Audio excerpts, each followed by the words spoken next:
Hello and welcome to the All Rookie Podcast. Today is January 8th, 2024, and I'm your host, William Harris, aka William is Bill. Welcome to the All Rookie Podcast. So great to have you here with me. Glad to be back. Happy New Year. First show of the year, first show in a little while, rough end of the year of 2023, but we're back now to talk about these exciting rookies and how they've been doing so far, and they're fulfilling our expectations for the most part. Let's start off with the leaders in categories as far as points, rebounds, assists, etc. Give you the top 5 in each category. Right now, Victor Wembanyama is leading in points with 19. Chet Holmgren second with 17 and a half. Brandon Miller almost 15. Jaime Jaquez almost 14. And Scoot Henderson with 12. Leaders in rebounds, Victor Wembanyama, 10 rebounds per game. Derek Lively, 7.5. Chet Holmgren, 7.5. Ausar Thompson, 7. Brandon Podziemski with 5. Leaders in assists, Scoot Henderson with 5. Keontae George, 4.5.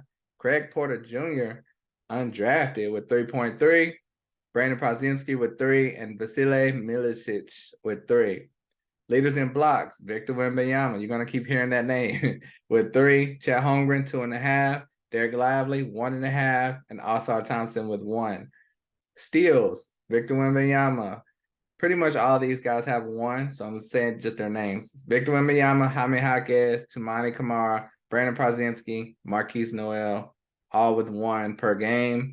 And the leader in minutes right now is Brandon Miller, followed very closely by Jaime Jaquez, Chet Holmgren, Victor Wembanyama. They're all right around that 30-minute mark per game. So, each week, leaders go up and down, but the top really remain the same.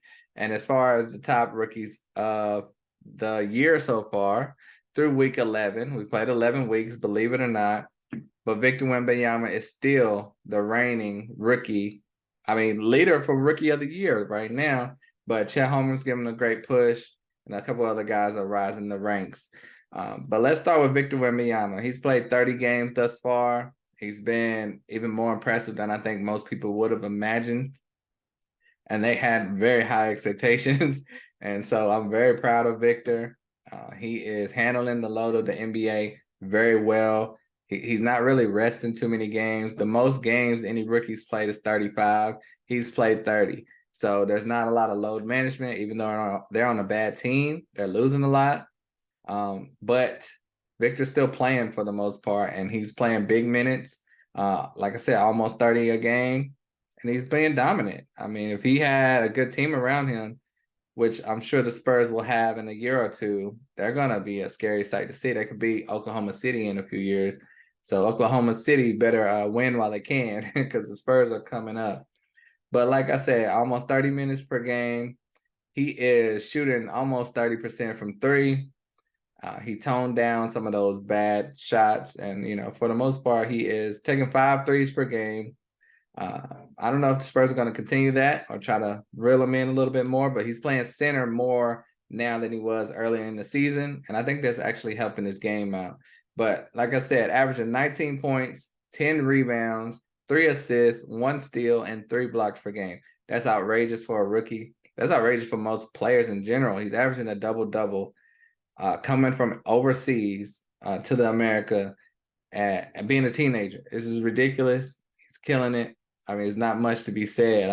I just can't wait to see more of his growth. He's got some great young players with him, but they're a little bit too young. So we'll see how Victor continues to flourish. He's dominating. He played against Giannis the other day, and Giannis Antetokounmpo said he's never seen anything like Victor Wembanyama. So we have never seen anything like Giannis. So for Giannis to say that about Victor, it's just incredible. It goes to show you what we're witnessing here. Something that is just out of this world, really. So, and that can go for the next guy as well, Chet Holmgren. Second-year player, but technically a rookie. Chet Holmgren for OKC has played 34 games. So I thought he would be a load management guy as well, as he came out last year. But he's played 34 games. And like I said, the most played are 35, 30 minutes per game. He's playing great. And I like the way he's playing. He's not playing all herky-jerky and, out of control. He's playing the center position, holding it down for OKC. And I think the way he's playing, he's not going to need to miss too many games for load management or anything. He's playing pretty safe as far as injury wise. So I like that. But yeah, in 30 minutes per game, he's averaging 17 and a half points, 7.5 rebounds, 2.5 assists, almost a steal, and 2.5 blocks per game. So he's holding down the fort for OKC. Everyone thought they would need another big guy in there with him because his frame.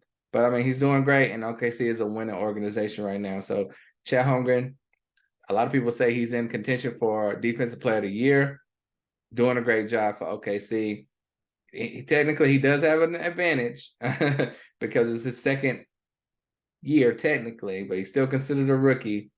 So, he's had a lot of good games this year, and there's more to come. I mean, the blocks that he's had an 8-block game, 7-block game, 4-block game. That's just not typical for rookies. And speaking of that, let me mention Victor real quick.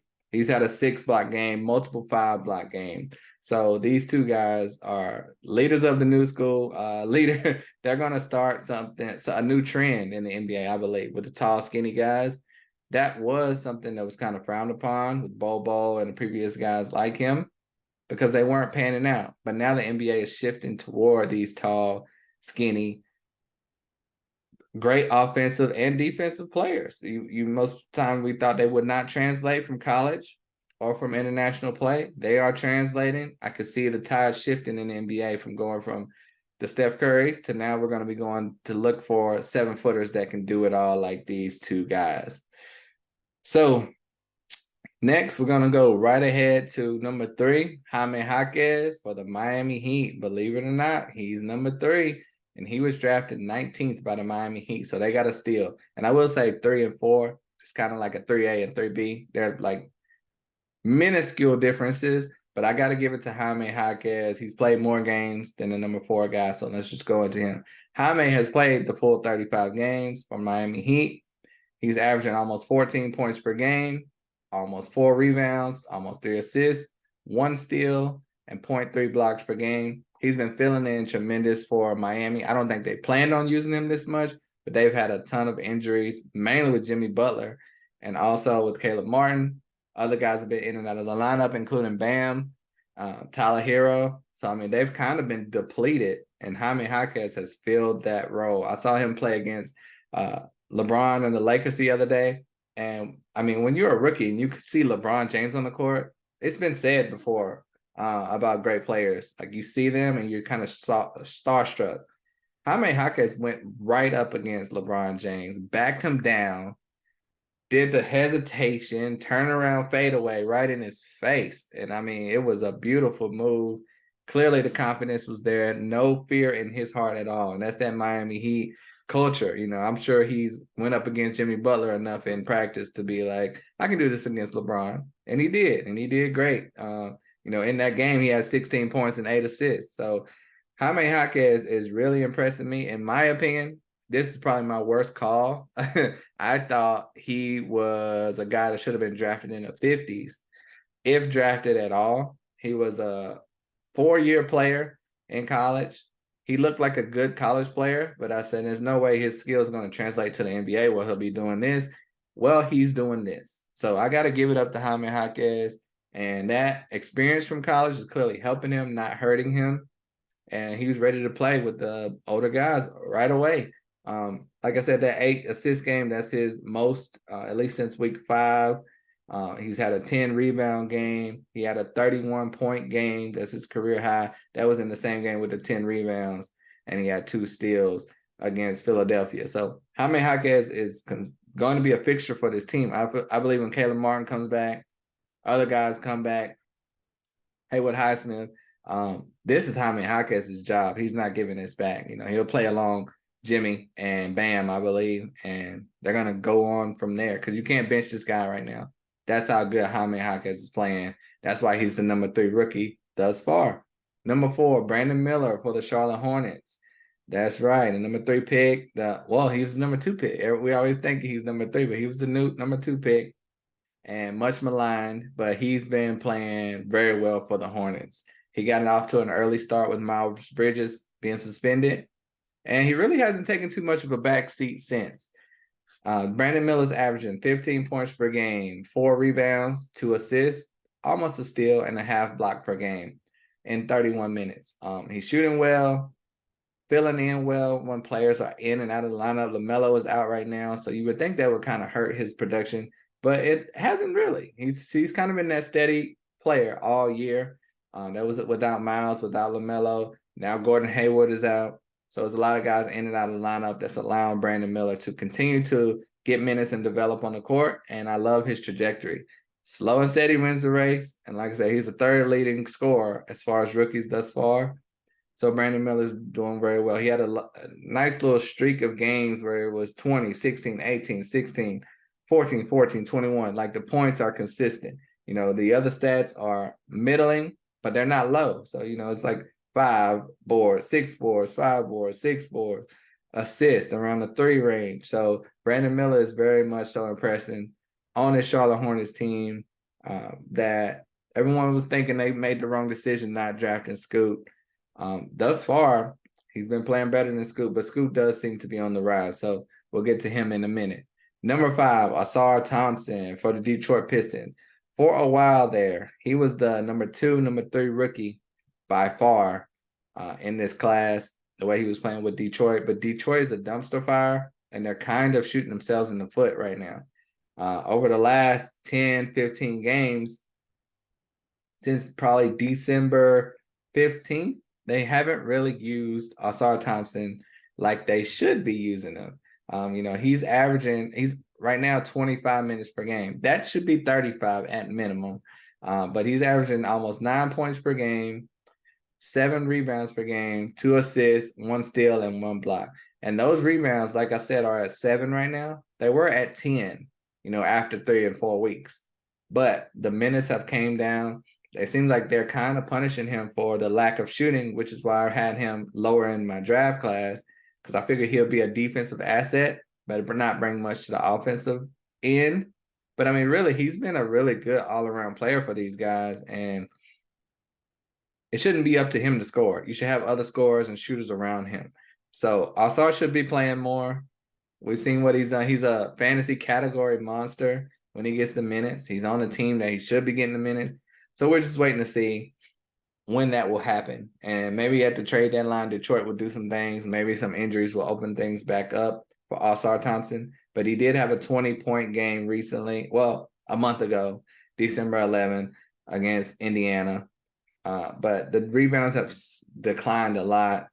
Assists declined a lot just because Detroit is Detroit. I mean, nothing else we can say about that.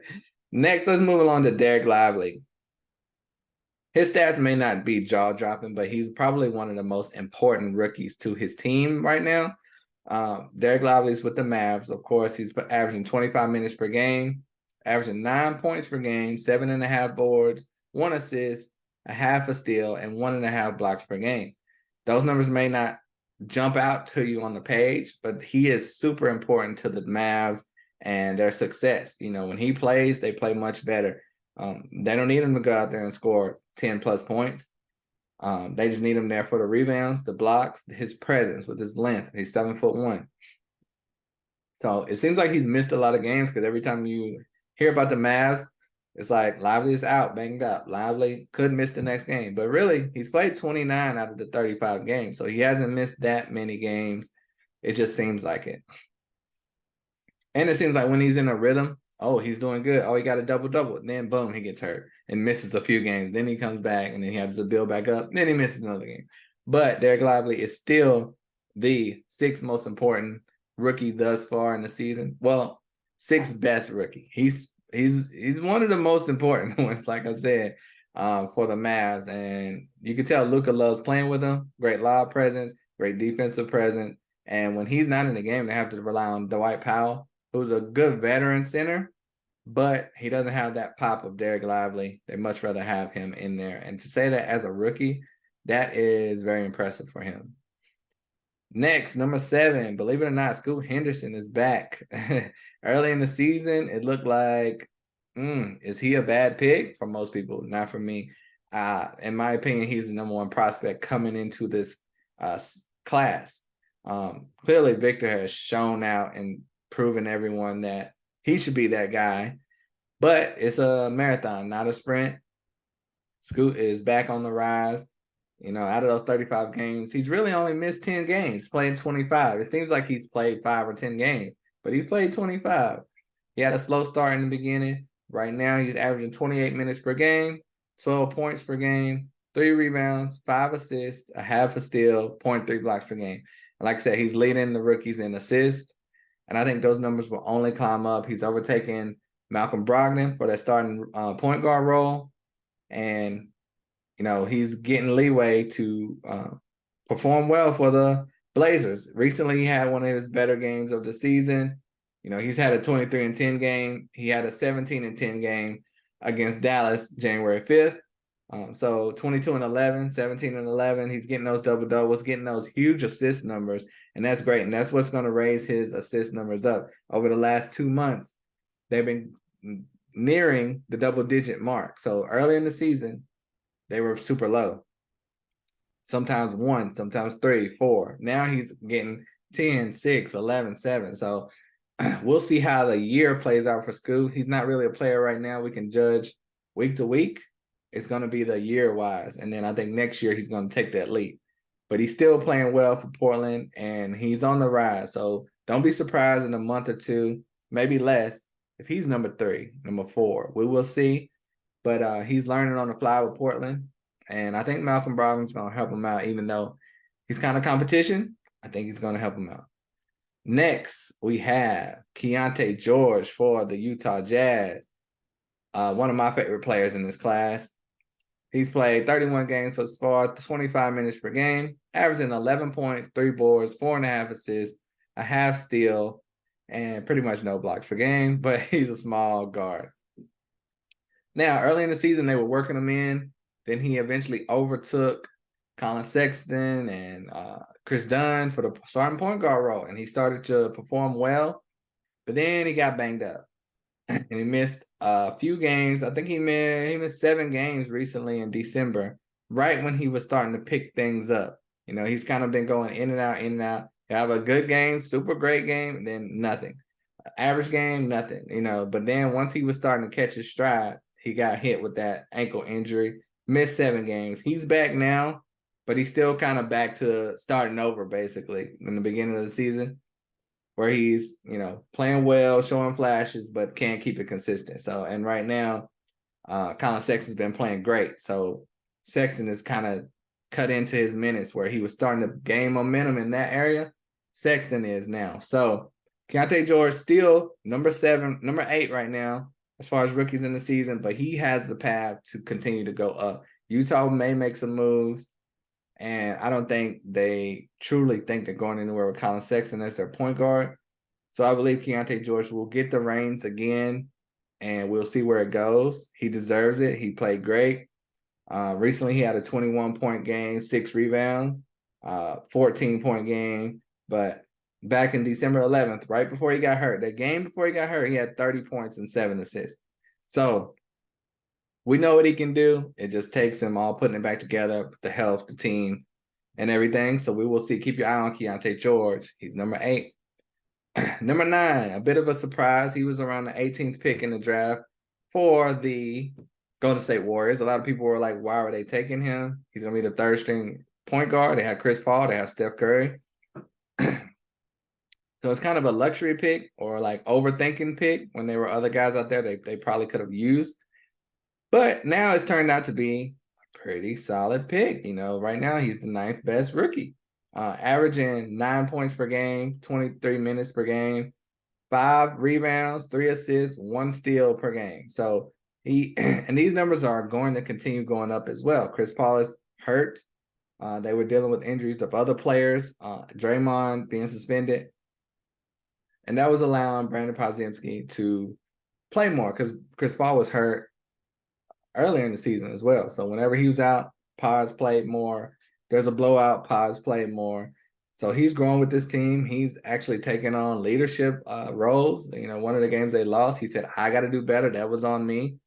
You may have heard the clip where Klay Thompson was like, dramatic rookie. It's not on him. But I like to see that accountability. He's already fitting in with the team. He's not just a guy that's sitting there with his mouth closed, head down.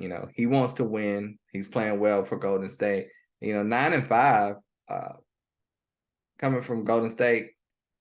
That's a team that doesn't play rookies. When they had Kuminga and Moody in their first year, we wanted them to play more. They didn't really play that much. So Paz is coming in on a very, very veteran-laced team and playing well. And like I said, he's got the opportunity to do a lot more with Chris Paul going down with a serious injury right now.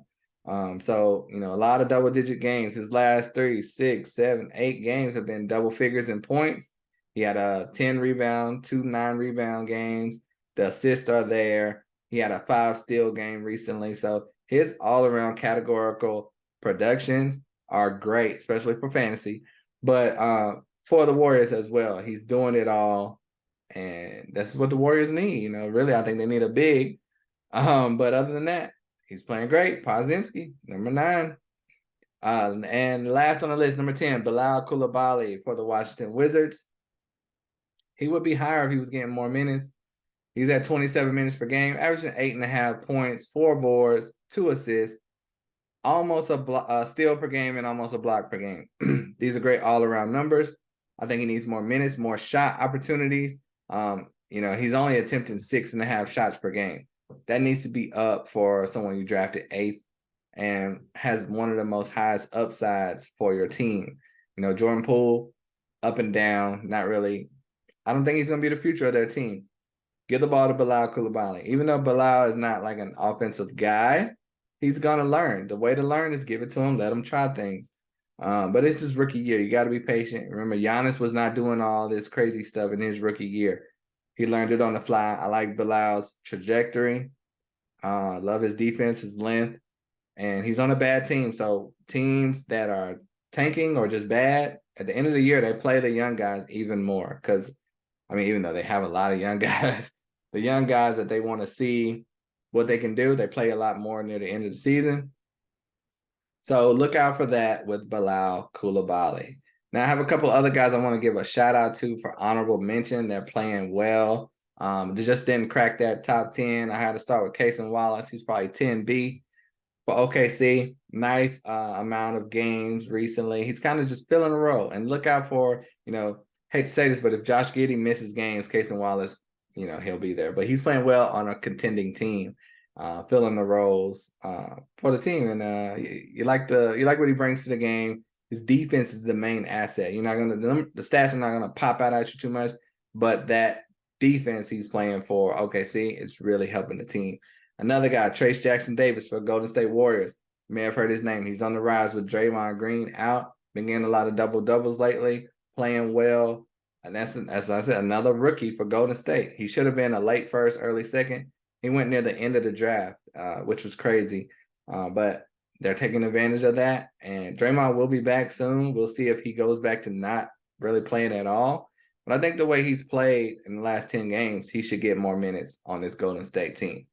Next, give it up to Amen Thompson. He was hurt. He missed a lot of games early in the season, but he's starting to get some rotation minutes now.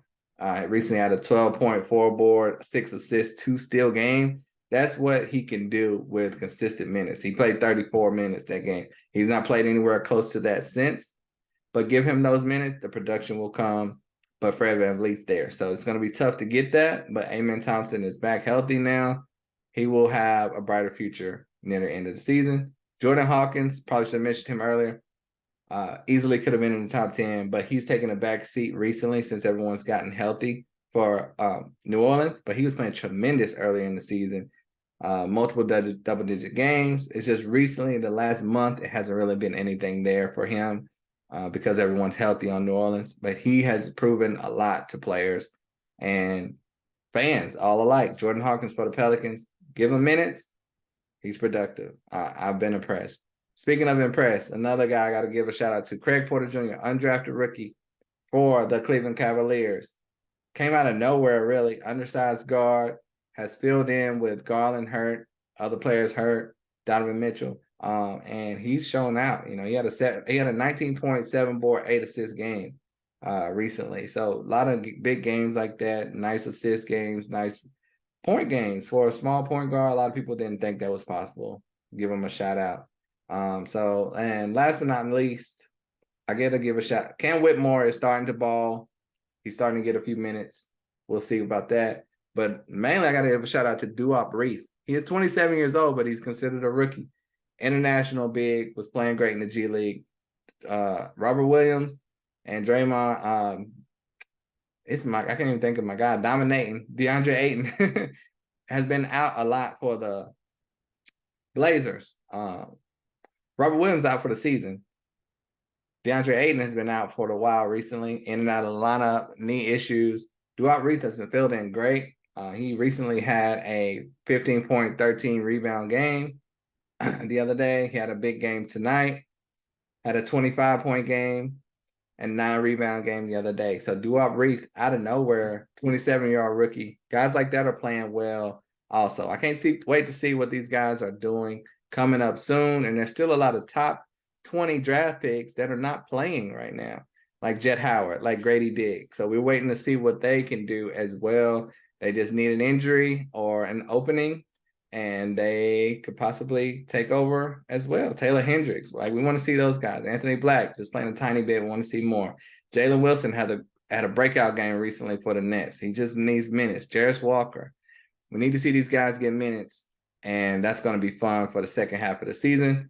But it was great catching back up with you guys, giving a little recap of how the rookies are doing thus far. If you want to hear more or anything different, let me know. Hit me up on Twitter at WilliamIsBill for all the rookie content you could ever want and need. Thank you guys for listening. Subscribe to the All Rookie Podcast. I'd appreciate it. The more likes and subscriptions, that keep me going, guys. Help me out here. And I'll be back before you know it. Shout out to Cat Williams for no reason. And until next time, guys, I'm out of here. Peace.